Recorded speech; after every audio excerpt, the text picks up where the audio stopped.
Praise the lord.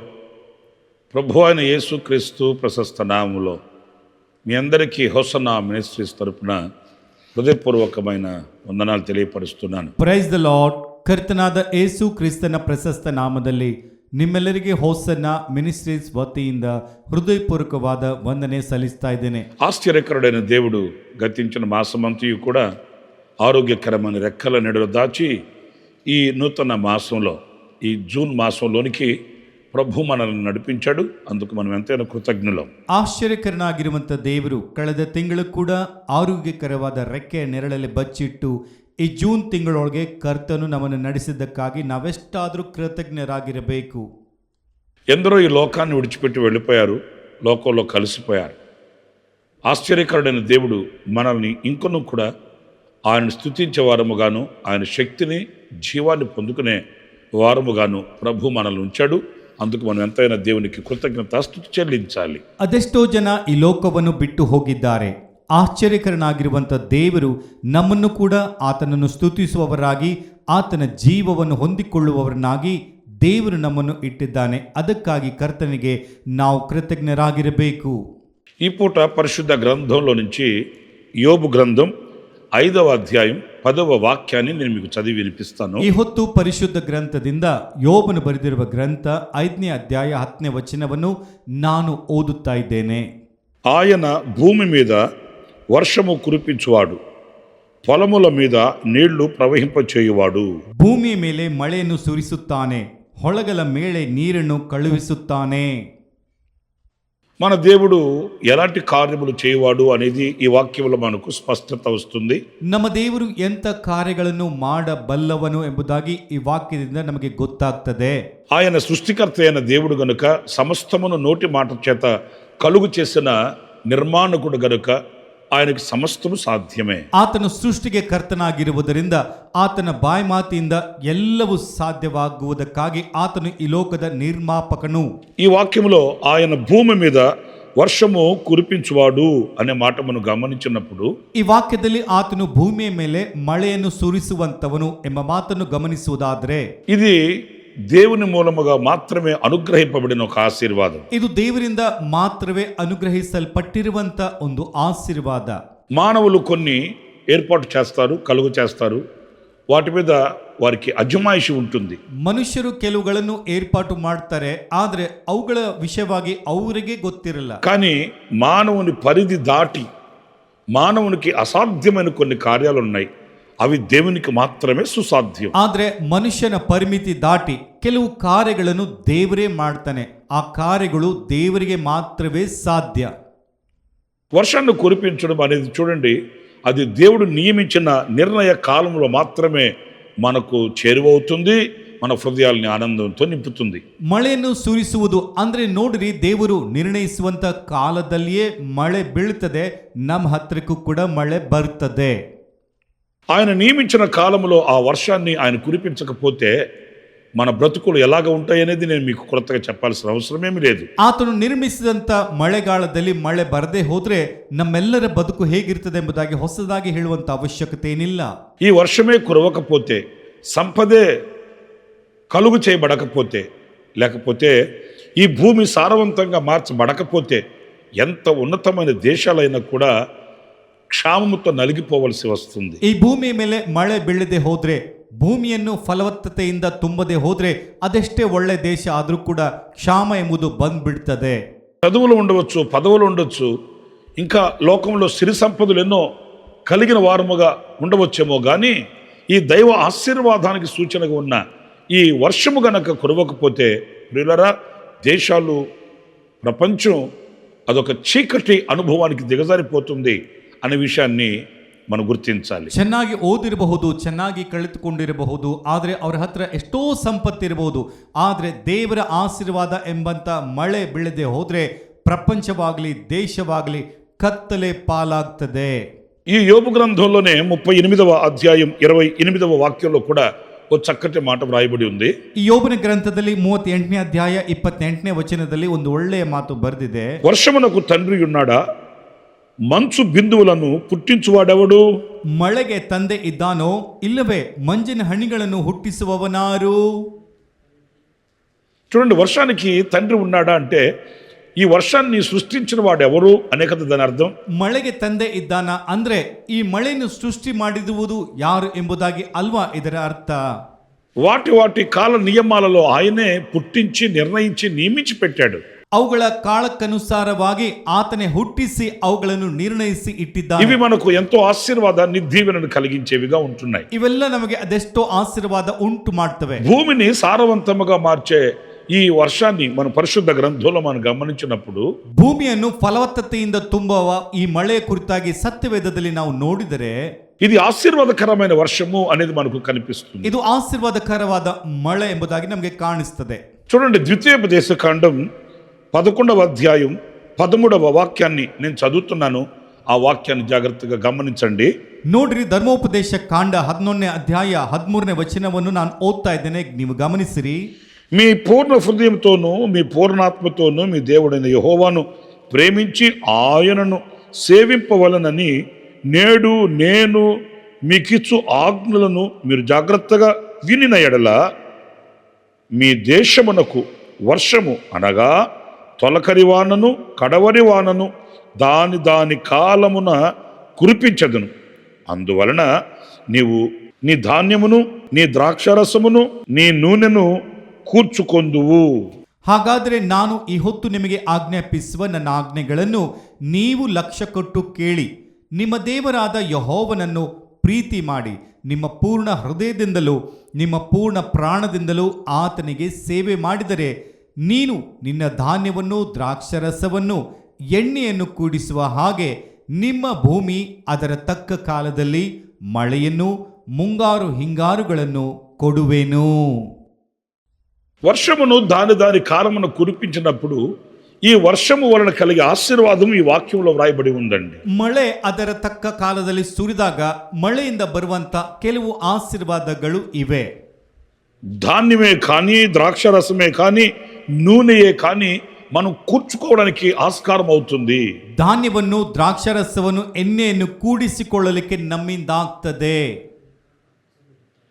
ఇక్కడ వ్రాయబడిన ఈ అనుభవాలు లేకపోతే మానవుని మనుగడ అతలాకుతలం అయిపోతుంటుంది. అది చిందరవందర చేయబడి చింపిన ఇస్తర వలె మార్చబడిపోతుంది అనేది మనకు తెలుసు. ಇಲ್ಲಿ ಬರೆದಿರುವಂತ ಅನುಭವ ಇಲ್ಲದೆ ಹೋದ್ರೆ ಮನುಷ್ಯನ ಜೀವನದಲ್ಲಿ ಗಳಿಬಿಳಿ ಉಂಟಾಗ್ತದೆ, ಅಥವಾ ಹರಿದಿರುವಂತ ಎಳೆಯ ಹಾಗೆ ಮನುಷ್ಯನ ಜೀವನ ಆಗ್ಬಿಡ್ತದೆ. సుభిక్షతో మనం బ్రతకాలి, ఆశీర్వాదకరంగా మనం నిలవాలి, మన జీవన మనుగడ ఆశీర్వాదకరంగా దీవెనకరంగా ఉండాలంటే ఈ వర్షము వలన కలిగిన ఆశీర్వాదం మన మీదకి దిగి రావాలి. ಸುಭಿಕ್ಷೆಯಿಂದ ನಾವು ಇರಬೇಕು, ಅಥವಾ ಆಶೀರ್ವಾದಕರವಾಗಿ ಮನುಷ್ಯನ ಜೀವನ ಒಂದು ಒಳ್ಳೆಯ ದಾರಿಯಲ್ಲಿ ನಡೆಯಬೇಕಾದ್ರೆ ಈ ಮಳೆ ಆಶೀರ್ವಾದ ಎಂಬುದು ನಮ್ಮ ಮೇಲೆ ಇರಬೇಕು. కనుక ఈ వర్షమును ఆయన మన కొరకు నియమించి పెట్టాడు, నిర్ణయించి పెట్టాడు.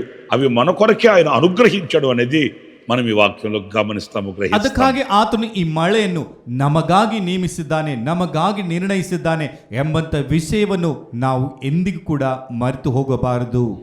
మరొక విషయాన్ని ఈ వర్షము వలన కలిగే ఆశీర్వాదాన్ని నేను మీకు చెప్పాలి అని అనుకుంటే, ಇನ್ನೊಂದು ವಿಷಯವಾಗಿ ಈ ಮಳೆಯಿಂದ ಉಂಟಾಗುವ ಆಶೀರ್ವಾದದ ಕುರಿತಾಗಿ ನಾನು ಹೇಳಬೇಕೆಂಬುದಾಗಿ ಅಂದ್ಕೊಂಡ್ರೆ, ఇది పశ్చాత్తాపాన్ని కలిగించే అనుభవానికి సూచనగా కనిపిస్తుంది. ಇದು ಪಶ್ಚಾತ್ತಾಪವನ್ನು ಉಂಟು ಮಾಡುವ ಅನುಭವಕ್ಕೆ ಸೂಚನೆಯಾಗಿದೆ. సమూయేలు రాసిన మొదటి గ్రంథం 12వ అధ్యాయం 17వ వాక్యం నేను చదువుతాను, చూడండి. ಸಮುವೇಲನು ಬರೆದಿರುವಂತ ಮೊದಲನೇ ಗ್ರಂಥ 12ನೇ ಅಧ್ಯಾಯ 17ನೇ ವಚನವನ್ನು ನಾನು ಓದ್ತೇನೆ. గోధుమ కోత కాలం ఇదే కదా, మీరు రాజును నిర్ణయింపమని అడిగినందుచేత యెహోవా దృష్టికి మీరు చేసిన కీడు గొప్పదని మీరు గ్రహించి తెలుసుకొనుటకై యెహోవా ఉరుములను వర్షమును పంపునట్లుగా నేను ఆయనను వేడుకొనుచున్నాను. ಈ ದಿನ ಗೋಧಿಯ ಸುಗ್ಗಿ ಅಲ್ಲವೋ, ನೀವು ನಿಮಗೆ ಒಬ್ಬ ಅರಸನನ್ನು ಕೇಳಿದ್ದರಿಂದ ಯೆಹೋವನ ದೃಷ್ಟಿಗೆ ನೀವು ಮಾಡಿದ್ದ ನಿಮ್ಮ ಕೆಟ್ಟತನವು ಹೆಚ್ಚಾಗಿದೆ ಎಂದು ತಿಳಿದುಕೊಂಡು ನೋಡುವ ಹಾಗೆ ನಾನು ಕರ್ತನಿಗೆ ಮೊರೆಯಿಡುವೆನು, ಆಗ ಆತನು ಗುಡುಗನ್ನು ಮಳೆಯನ್ನು ಕಳುಹಿಸುವನು. మీరు యెహోవా దృష్టికి కీడు చేశారు, ಯೆಹೋವನ ದೃಷ್ಟಿಯಲ್ಲಿ ಕೆಟ್ಟತನವನ್ನು ಮಾಡಿದ್ದೀರಾ, ఆయన ఎదుట మీరు అపరాధులయ్యారు, ಆತನ ಮುಂದೆ ಅಪರಾಧಿಗಳಾಗಿದ್ದೀರಾ. అది మీకు తెలియపరచబడాలి అని అనుకుంటే ಅದೆಲ್ಲ ನಿಮಗೆ ಗೊತ್ತಾಗಬೇಕು ಅಂತಂದ್ರೆ ఉరుములను వర్షమును కురిపించినట్లుగా నేను ఆయన వేడుకుంటాను అంటున్నాడు. ಗುಡುಗನ್ನು ಮಳೆಯನ್ನು ಕಳುಹಿಸಬೇಕೆಂಬುದಾಗಿ ನಾನು ಆತನನ್ನು ಬೇಡಿಕೊಳ್ಳುತ್ತೇನೆ ಅಂತ ಹೇಳ್ತಾನೆ. ఈ వర్షము కురిపించబడినప్పుడు, ಈ ಮಳೆ ಸುರಿಸಲ್ಪಟ್ಟಾಗ, ఈ వర్షం మన అంతరంగాన్ని తడిపినప్పుడు, ಈ ಮಳೆ ನಮ್ಮ ಅಂತರಂಗವನ್ನು ನೆನೆಸಿದಾಗ, మన హృదయం మీద ఈ వర్షము కురిపించబడినప్పుడు, ನಮ್ಮ ಹೃದಯದ ಮೇಲೆ ಈ ಮಳೆ ಸುರಿಸಲ್ಪಟ್ಟಾಗ మనం ఏ స్థితిలో ఉన్నామో మనకు తెలియపరచబడుతుంది. ಯಾವ ಸ್ಥಿತಿಯಲ್ಲಿ ಇದ್ದೇವೆ ಎಂಬುದಾಗಿ ನಮಗೆ ಗೊತ್ತಾಗ್ತದೆ.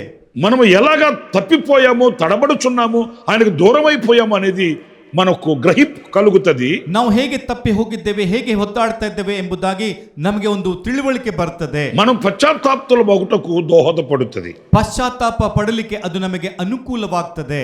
మీరు 18వ వాక్యంలో కూడా చూడండి.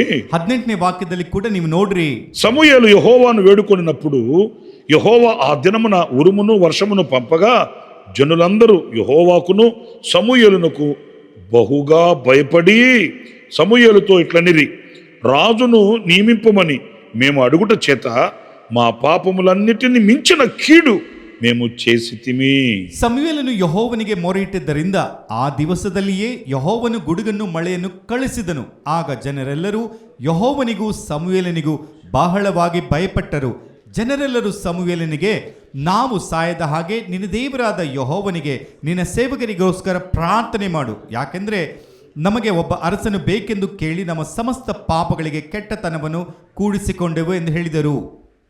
ప్రియులారా చూడండి, వాక్య భాగంలో సమూయేలు ప్రార్థన చేసినప్పుడు ఆ ఉరుములతో కూడిన వర్షం కురిసిందట. వెంటనే వాళ్ళు పశ్చాత్తాప్తులై వాళ్ళు చేసిన ఆ కీడును బట్టి వాళ్ళు దుఃఖించుచు వాళ్ళు అంటున్నారు, మేము దేవునికిని మీకును మేము విరోధంగా పాపం చేశామని దేవునికిని సమూయేలు ప్రవక్తకును వాళ్ళు బహుగా భయపడడం నేర్చుకున్నారంట. ಪ್ರಿಯರೇ, ನೋಡಿರಿ, ಈ ವಾಕ್ಯ ಭಾಗದಲ್ಲಿ ಸಮುವೇಲನು ಪ್ರಾರ್ಥನೆ ಮಾಡಿದ ಕೂಡಲೇ ಗುಡುಗಿನಿಂದ ಕೂಡಿರುವಂತ ಮಳೆ ಬಂತು. ಆ ಮಳೆ ಬಂದ ತಕ್ಷಣವೇ ಪ್ರತಿಯೊಬ್ಬರು ಪಶ್ಚಾತ್ತಾಪ ಪಟ್ಟು ದೇವರಿಗೂ ಹಾಗೂ ಸಮುವೇಲನಿಗೆ ಭಯಪಡುವುದನ್ನು ಅವರೆಲ್ಲರೂ ಕಲಿತುಕೊಂಡ್ರಂತೆ. గతంలో వాళ్ళకి దేవుని మీద భయము లేదు. ಮೊದಲು ಅವರಿಗೆ ದೇವರಂದ್ರೆ ಭಯ ಇರ್ತಾ ಇರಲಿಲ್ಲ. దేవుని ఎదుట మనం అలా కోరుకోకూడదు, అలా ఆశించకూడదు, అలా అడగకూడదు అనే విచక్షణ వాళ్ళు కోల్పోయారు. ದೇವರ ಮುಂದೆ ಹಾಗೆಲ್ಲ ನಾವು ಬೇಡಿಕೊಳ್ಳಬಾರದು, ಹಾಗೆಲ್ಲ ನಾವು ಕೇಳಬಾರದು ಎಂಬಂತ ವಿಷಯವನ್ನೇ ಅವರು ಮರೆತು ಹೋದ್ರು. అందుకే సమూయేలు ప్రవక్త దగ్గరకు వచ్చి మాకు రాజు కావాలి అని తిరగబడి వ్యతిరేకించి మాట్లాడిన అహంకారపు మాటలు మనం గుర్తిస్తాము, గమనిస్తాము. ఇప్పుడైతే వారికి ఆ దైవ భయము కలిగింది అనేది వాక్యంలో మనకు స్పష్టత కలుగుతుంది. ಅದಕ್ಕಾಗಿ ಸಮುವೇಲ್ ಪ್ರವಾದಿಯ ಹತ್ತಿರಕ್ಕೆ ಬಂದು ನಮಗೆ ರಾಜನು ಬೇಕು ಎಂಬುದಾಗಿ ಅವರು ವಿರುದ್ಧವಾಗಿ ಅಹಂಕಾರದಿಂದ ಮಾತಾಡಿರುವ ಮಾತುಗಳು ನಾವು ಗುರುತಿಸುತ್ತೇವೆ, ಗಮನಿಸುತ್ತೇವೆ. ಆದರೆ ಈಗ ಅವರಿಗೆ ದೈವ ಭಯ ಉಂಟಾಗಿದೆ ಎಂಬುದಾಗಿ ಸ್ಪಷ್ಟತೆಯಾಗಿದೆ. అందుకే ఆయన మన కొరకు ఈ వర్షమును పుట్టించాడు, ఈ వర్షమును కలుగు చేశాడు, ఈ వర్షమును అనుగ్రహించుచున్నాడు అనేది మనం గుర్తిస్తున్నాం. ಅದಕ್ಕಾಗಿ ಆತನು ಈ ಮಳೆಯನ್ನು ಉಂಟು ಮಾಡಿದ್ದಾನೆ, ಈ ಮಳೆಯನ್ನು ಅನುಗ್ರಹಿಸಿದ್ದಾನೆ ಎಂಬುದನ್ನು ನಾವು ಗುರುತಿಸಿಕೊಳ್ಬೇಕು. ఈ రోజున ఈ వాక్యం వింటున్న నా ప్రియమైన సహోదరులు, ಇದನ್ನೇ ಈ ವಾಕ್ಯವನ್ನು ಕೇಳುವಂತ ನನ್ನ ಪ್ರಿಯ ಸಹೋದರರೇ, ఏ విషయంలో మనం తప్పిపోయామో, ఏ విషయంలో దేవునికి మనం దూరం అయిపోయామో, ఏ విషయంలో దేవుని ఎదిరించి విరోధులమయ్యామో అనేది మన మనస్సాక్షికి మనకు తెలుసు. ಯಾವ ವಿಷಯದಲ್ಲಿ ನಾವು ತಪ್ಪಿ ಹೋಗಿದ್ದೇವೆ, ಯಾವ ವಿಷಯದಲ್ಲಿ ನಾವು ದೇವರಿಂದ ದೂರವಾಗಿದ್ದೇವೆ, ಅಥವಾ ಯಾವ ವಿಷಯದಲ್ಲಿ ದೇವರ ಮಾತು ಕೇಳ್ತಾ ಇಲ್ಲ ಎಂಬುದಾಗಿ ನಮ್ಮ ಮನಸ್ಸಾಕ್ಷಿಗೆ ಗೊತ್ತಿದೆ. ఇప్పటికైనా మనం ఈ వర్షం మన మీద కురిపించబడాలని, మనలో ఒక పశ్చాత్తాపం కలగాలని, మనం కోల్పోయిన ఆ స్థానానికి మరలా చేరుకోవాలని ప్రభుతో చేరువై ఆయన దగ్గర సమాధానం కలిగి ముసుకులేని ముఖముతో ప్రభును ప్రతిబింబించే ఉన్నత స్థానానికి మనం వెళ్ళాలని ఆశించడానికి ప్రభు మనతో మాట్లాడుతున్న ಶುಭವೇಳ. ಇಂದಿಗಾದರೂ ನಾವು ಈ ಮಳೆ ನಮ್ಮ ಮೇಲೆ ಸುರಿಸಲ್ಪಡಬೇಕೆಂದು ನಮ್ಮಲ್ಲಿ ಒಂದು ಪಶ್ಚಾತ್ತಾಪ ಬರಬೇಕು. ನಾವು ದೂರವಾಗಿರುವ ಆ ಸ್ಥಾನಕ್ಕೆ ಮತ್ತೆ ನಾವು ಸೇರಬೇಕು. ಕರ್ತನ ಹತ್ತಿರಕ್ಕೆ ಬಂದು ಆತನೊಂದಿಗೆ ಸಮಾಧಾನ ಉಳ್ಳವರಾಗಿ ಮುಸುಕು ಇಲ್ಲದಂಥ ಮುಖವನ್ನು ದೇವರಿಗೆ ತೋರಿಸುವಂಥ ಉನ್ನತ ಸ್ಥಾನಕ್ಕೆ ಹೋಗಬೇಕೆಂದು ಆಶಿಸುವುದಕ್ಕಾಗಿ ಕರ್ತನು ನಮ್ಮೊಂದಿಗೆ ಮಾತಾಡುವ ಒಳ್ಳೆಯ ಸಮಯ. ఆయన మనకు ఒక అవకాశాన్ని ఇస్తున్నాడు. ಆತನು ನಮಗೆ ಒಂದು ಅವಕಾಶ ಕೊಡ್ತಾ ಇದ್ದಾನೆ.